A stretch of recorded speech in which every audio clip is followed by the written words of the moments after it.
Hey everyone, and welcome back to the Money Girl podcast. My name is Laura Adams. I am a personal finance expert and award-winning author of multiple books, including Money Girl's Smart Moves to Grow Rich. On this show, I help you get the knowledge, resources, and motivation to manage your money with confidence. My goal with every episode is to leave you with practical tips and tactics that you can use right away to create a richer life. To see notes from this episode, go to the Money Girl section at quickanddirtytips.com. Go about halfway down the page where you'll see a section called Money Girls Archives. Just look for episode number 478 called The 8 Cheapest Ways to Pay Off Your Student Loans. If you're like many who graduated college in the past decade or so, you're suffocating under a mountain of student loan debt. The average is at an all-time high. It's $37,000 per graduate. The average payment for student loan borrowers between the ages of 20 and 30 is $351 per month. Approximately 43 million borrowers, or 7 in 10 U.S. graduates, are carrying over $1.25 trillion in student loans. Woo! It's no wonder I get so many questions about how to handle student loan debt. No matter if you can easily afford your student loan payments or you're struggling to make them every month, it's important to know your options. In this show, I'll cover 8 of the cheapest ways to pay off your student loans. Plus, I'm bringing you an interview with Amber and Danny Masters. They're a professional husband and wife who are drowning in $600,000 of student loan debts after graduating from law school for her and dental school for him. Yeah, you heard me right, $600,000 of student loan debt. They kept their mountain of debt a secret until they began redtogreen.com, where they blog about their experiences, missteps, and details of their personal finances. Here are some of the topics that we cover in the interview. We talk about tips to get a great education with less debt. We discuss a rule of thumb for how much to borrow for school. We talk about the value of having a repayment plan, how to be proactive about your repayment options, and whether they regret going into so much debt for their professional degrees. If you have student loans that are crushing your finances and maybe holding you back from reaching goals like saving for retirement or buying a home, there may be a bright spot in the future. President-elect Trump has proposed ideas to help borrowers who can't afford their payments. Today, if you're struggling to keep up with student loan payments, you may qualify for an income-based repayment plan. There are several options, but the pay-as-you-earn program is popular, and it caps payments at 10% of your income, and then it wipes out your debt after you've made payments for 20 to 25 years, depending on the type of loan you have. Trump has proposed a repayment plan that would cap student loan payments at 12.5% of income and forgive the balance after you make payments for 15 years. So that would raise the cap from where we are right now, but forgive your balance 5 to 10 years sooner than the current option. And that would give financially stressed borrowers more relief. But if you need help paying your loans right now, please don't wait for Trump's potential plan to be enacted. Go ahead and investigate your options at studentloans.gov. Just remember that the downside of reducing your monthly payment or extending the repayment period is that you're going to end up paying more interest over time, and any forgiven debt is taxable in the year that it's forgiven. But in this podcast, I'm just going to focus on the cheapest ways to pay off your student loans. And you can use these ideas alone or in combination with each other to shrink what you owe. Here are 8 ways to take charge of your debt so it costs less and allows you to get rid of it faster. Number 1, understand the big picture of your debt. Many graduates have multiple loans from a variety of lenders, and many people I talk to don't even know what they owe and who the lenders are. So the first step to paying off your loans efficiently is to assess what you owe. Create a simple spreadsheet that lists your loans and all of the repayment terms. And you don't have to limit this exercise to just your student loans. I recommend that you take the time to document all your debts, like mortgages, credit cards, car loans, and personal loans. Document it all in one spreadsheet so you have it in one place. And if you're not sure what debt you owe, don't feel bad about that. Simply visit your lender's websites, or here's a better idea. Pull a free copy of your credit report. You can get it for free once a year at annualcreditreport.com. So once you've gathered all this information, begin entering it on your spreadsheet. So for each debt, list the monthly due date, the minimum payment, your current balance, the interest rate and whether it's fixed or variable, and the lender or the servicing company and their website or phone number. Now you can see the big picture of your finances to know what to prioritize, and I'll talk a little bit more about this spreadsheet in just a moment. Okay, the second tip to pay off your debt cheaply is to refinance your student loans. So once you have this big picture spreadsheet, you may see that your interest rates are high compared to current rates. Depending on the type of student loans you have and when you got them, the interest rate you're paying could be well over 6%. You need to check out what you have. Doing a refinance means that you pay off one or more of your high-interest loans with a new loan that has a lower interest rate. There are private lenders that may refinance student loans for as little as 2 or 3%. With repayment terms ranging from 5 to 20 years. Paying less interest means you can pay more toward your principal balance each month, which pays down your loan faster and allows you to easily save money. Every lender's underwriting requirements for refinancing will be different, so you need to shop and compare offers from several companies to make sure you get the best deal. If you're not sure where to start, I created an online loan comparison chart, and it gives some of the best places to refinance your student loans. It's a handy one-page PDF resource, and you can download it in the notes for this show on the Money Girl section at quickanddirtytips.com, or you can text me for immediate access to the download. Just text the phrase "my loan" to the number 33444. There's no space between my and loan. It's just MYLOAN. So text that to the number 33444 and I'll send you the online loan comparison chart. Tip number 3, make accelerated loan payments. This is a strategy that I wrote about in Money Girl Smart Moves to Grow Rich. This is a secret weapon that you can use to whittle down your balance on student loans or any type of loan for that matter, faster and pay less interest without paying a dime. Now, accelerated payments are also known as biweekly payments because you make these payments every other week instead of making monthly payments. And this strategy works for all types of installment loans and mortgages as long as there is not an expensive prepayment penalty. And that's typically not the case for student loans, but you still want to check if you have private loans. When you understand how much you can save making bi-weekly payments, you're going to want to jump for joy each time you send in a payment. Biweekly payments are not magic. They simply take advantage of the fact that 1 month out of each quarter has 5 weeks in it instead of 4. There are 13 weeks in each quarter, not 12, and there are 52 weeks in a year, not 48. So it's just a sneaky way to get the equivalent of 1 extra monthly payment made each year. That additional amount works wonders towards paying down a loan faster, which means you pay a lot less interest over time. The biweekly strategy works especially well if you get paid every other week, so you can budget the biweekly loan payment to occur close to each payday. Tip number 4, make more than the minimum payment. If you have some discretionary money each month, you could pay more than the minimum payment. Let's say you owe $50,000 at 5% interest for 10 years.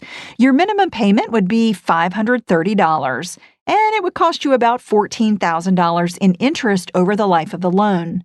But if you pay an additional $100 each month, you'll save about $3,000 in interest and pay off the loan 2 years earlier.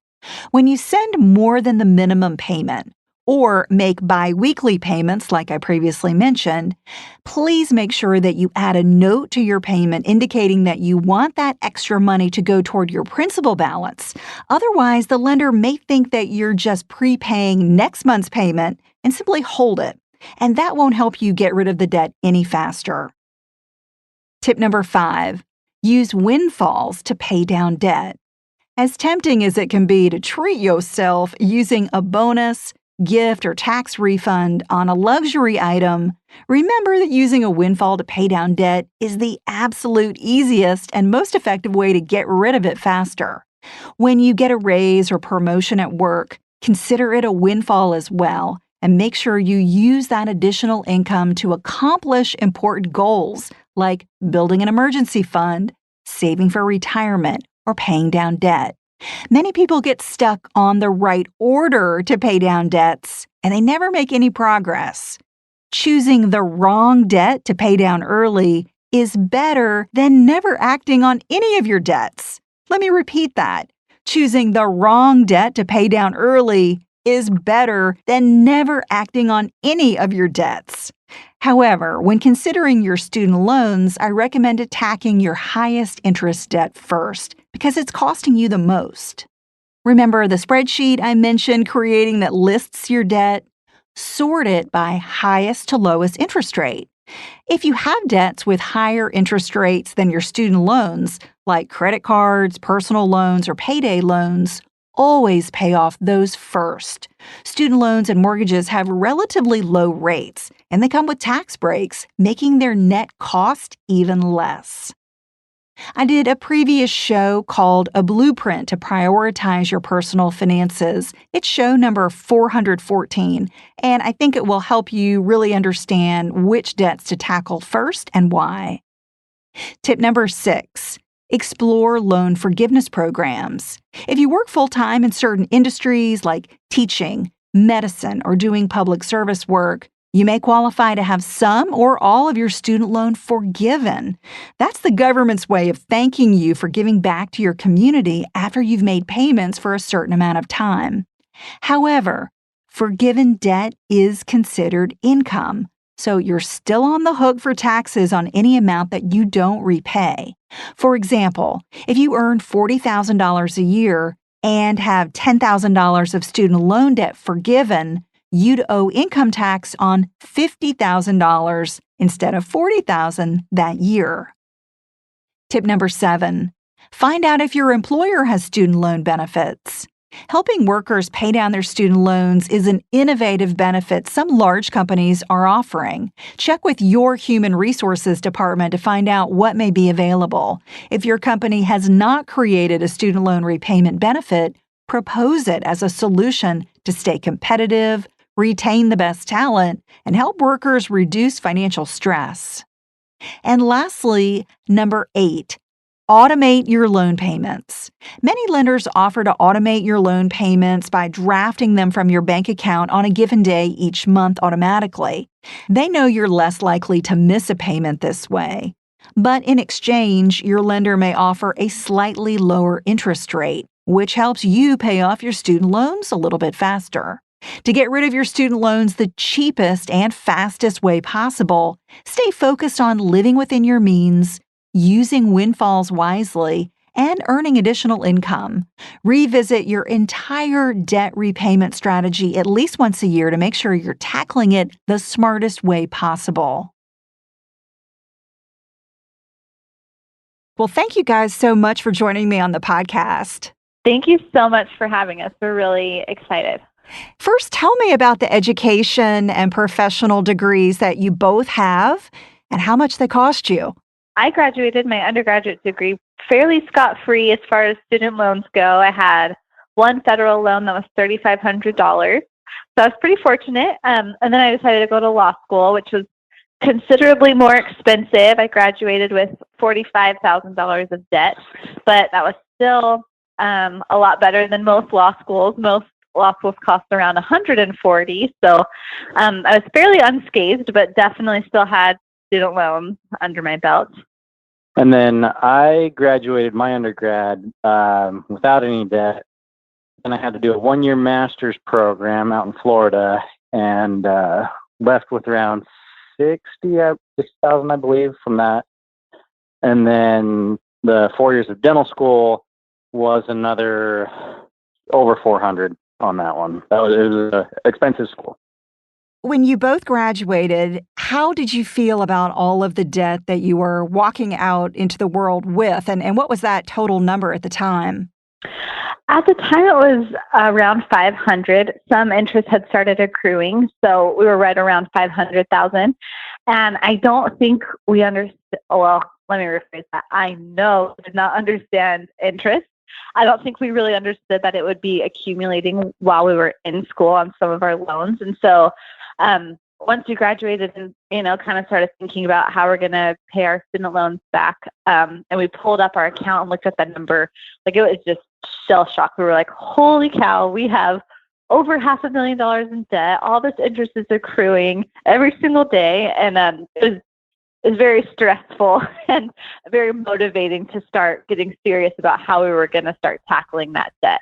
Did anybody else know how much debt you were in, or did you guys just sort of keep it amongst yourselves? Yeah, we kept it amongst ourselves. I mean, I'd talk with friends at school, and a lot of them were going through the same thing and had really similar situations. But outside of school friends, I don't think anyone really had much of an idea. Yeah, and so you both started writing about it. You actually started a blog, red2green.com, and so you kind of went big time with it. You went public. How did that feel to share that number with the world? It was really scary at first, especially because we hadn't been very open with like our immediate family or immediate friends about our situation. I think everyone just kind of assumes, oh, student loans are something you have to take out. You kind of have to go through that. But no one else knew. I mean, we just barely knew what the gravity of that was, with pushing towards $600,000 of student loans. So it was really scary. It was really scary. But since we had been talking to some friends who were in similar situations, none of us knew what to do, what the best way to handle our loans would be. And we had Googled it. We'd read every single book we could find. We talked to school counselors. We talked to financial advisors, and everyone had contradicting advice or no advice at all. They just were kind of like, good luck. And so we're going to start blogging about at least what we're doing in case there's one other person on the earth that might benefit from it. And will the lenders that you're working with contact you and inform you about all your options, or is it something that we really need to take seriously as borrowers and be proactive and ask about what our options are? So I'd say you definitely have to be proactive, and they are helpful, and there are tools on the websites are beneficial and give you a lowdown of this is how much each plan is, and this is kind of the table comparing all of them. But you really have to know, you have to have done your own research. Sadly, the only person who really cares about you is going to be you.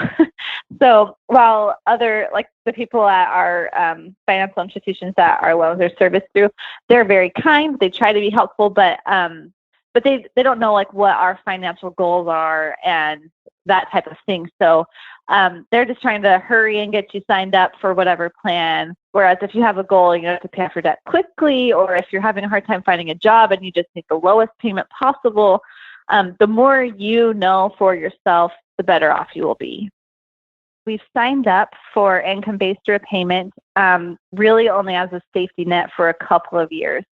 So while we're building up our clientele, I'm working as a lawyer, Danny's working as a dentist. We're trying to get our income up and going. As soon as we're a little more established in our careers, we plan to refinance privately. And our goal is to have our total amount of loans completely paid off within 5 years. So by 2021, we're hoping to be debt-free. What are some tips that you would recommend for people as they begin to evaluate different institutions and finding what's going to be the best school for their financial needs and for their future education and career needs? I wish we had shopped around more for a dental school that was cheaper. So whatever school you're interested in, whether it's professional, whether it's an undergrad, there's no reason that you need to pay top dollar to go to whatever school. So if you can target a lower cost school that's still going to give you the degree and the career of your dreams, then why not do that? Like, make it easier on yourself and seek that out in addition to scholarship. So we didn't do a good job of either of those things. So I would say hunt for those good schools that are lower cost, and then hunt for scholarships, and you'll save yourself a lot of problems down the road. Yeah, and don't look at it as when you graduate, because the way I looked at it was just, well, it's dental school. It's going to be expensive, so who cares? Every dollar counts, especially now that I'm paying it off. I'm just like, if I'd gone to a cheaper school, there's like 50 payments there that I wouldn't have to make, if I'd gone to some other school. But I just initially looked at it as, it's dental school, so it doesn't matter. Right. And do you think there's a guideline for folks to think about in terms of what's the maximum amount they should borrow based on future earning potential? A lot of people say, well, you don't want to borrow more than the first year's salary out of school. That definitely would not have paid for your educations. So, is that a fair type of formula to, remind people about, or even encourage them to use? Does that make sense for most people? I think that specific formula is a great formula. I think you'll save yourself a lot of heartache down the road. I know for us right now, we are trying to live off about $3,000 a month. Anything extra goes into student loans, and just thinking about like how we're still living like students, and we're a dentist and a lawyer, and we could be, not that we need like this extravagant lifestyle, but it'd be nice to like go to the movies once in a while. So being smart about that decision, I think that's a great formula, what you described. I wish we'd done that. Well, in the long run, you've got these great degrees, and you're obviously going to have very successful careers. Do you think it was worth it? Do you think that, maybe right now you're feeling the pinch, but once the student loans are paid off, you'll be able to look back and say, yeah, it was worth it. I've got a great career that I'm happy with. Or do you think that all of the sacrifice that you're going through right now is a little more than you bargained for? I ask myself that a lot, and I always come back to the same answer that yes, it was worth it. Because I look at friends that I did undergrad with and that were in my neighborhood, and they just got a simple degree in business, econ, finance or something, and came out, and they've been working for 10 years now. What is that, I guess?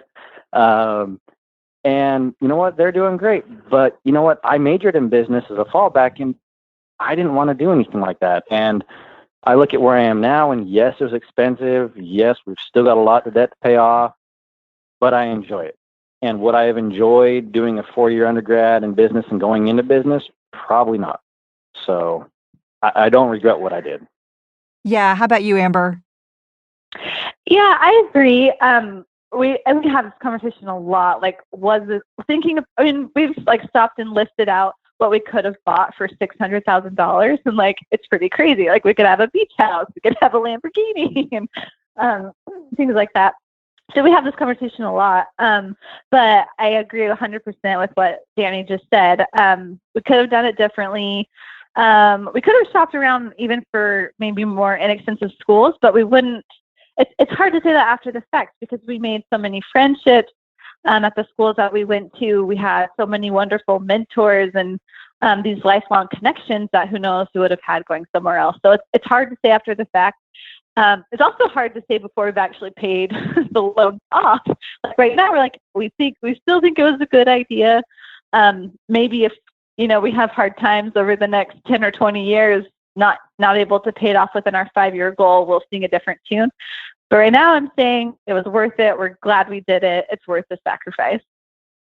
Yeah. So, knowing what you know now, what would your advice be to young people who are just looking at college or even thinking about going on to graduate and professional school? What's your main piece of advice for them? I can't speak for Danny, but the one that I'm just like jumping eager to tell you is to sit down and make a plan. So figure out what the heck you're doing.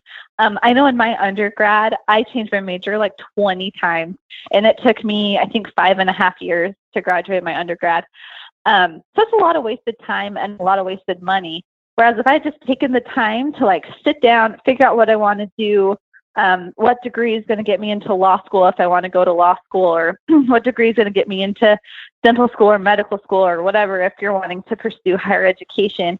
Plan it out, sit down with a guidance counselor, go over your classes. Don't waste your time taking racquetball and all those classes that cost money but aren't going to get you anywhere.